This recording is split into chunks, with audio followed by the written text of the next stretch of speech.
Rosie, it's been quite a year for Carney. Yeah, Christine, remember this time last year, Mark Carney wasn't even officially in the business of politics. And now he's just one seat shy of a majority. The Prime Minister says he got into politics to respond to the moment Canada was facing, the threat of Donald Trump and an economy in critical need of growth. Elected just over 7 months ago, Carney's rapid ascent to Liberal leader and Prime Minister is just one of the many ways Canadian politics has shifted so dramatically in the past year.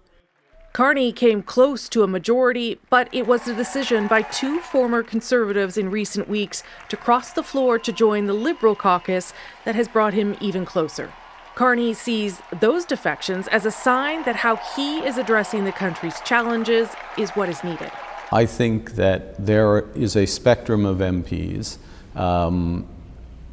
with varying degrees of recognition of the serious situation the country is in, varying degrees of recognition that we need action, not slogans, that we need cooperation with the provinces, that we need to come together and work together.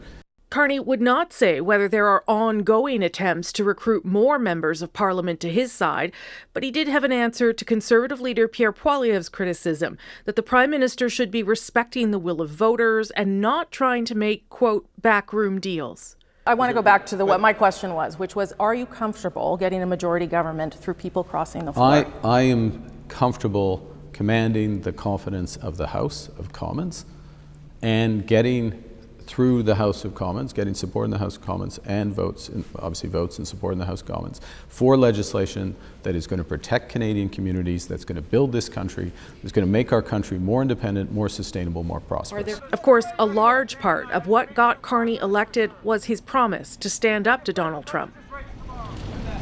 The Prime Minister points to the efforts he is making to strengthen the Canadian economy and diversify trading partners.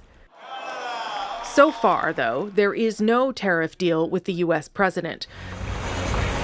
But on the future of the trilateral CUSMA trade deal, Carney says he got clear indications at his last meeting with Trump and the Mexican president. What you understand Donald Trump's position on CUSMA to be right now? You had that meeting with him and President Sheinbaum not too long ago. Yes. At that point, did he say the deal is dead, I'm ripping it up? What indications did you get? He did not say any of those things. In fact, the Prime Minister says, while a better deal with the United States is still possible and important, it is not everything. So, Rosie, what else stood out for you in your conversation? Well, following that energy deal with Alberta, Christine, there have been questions around Carney's commitment to Canada's climate change goals, criticism, in fact. He defends the deal and the possibility of a pipeline because he says he will get results on climate change that the previous Liberal government did not. All right. Thanks, Rosie. You bet.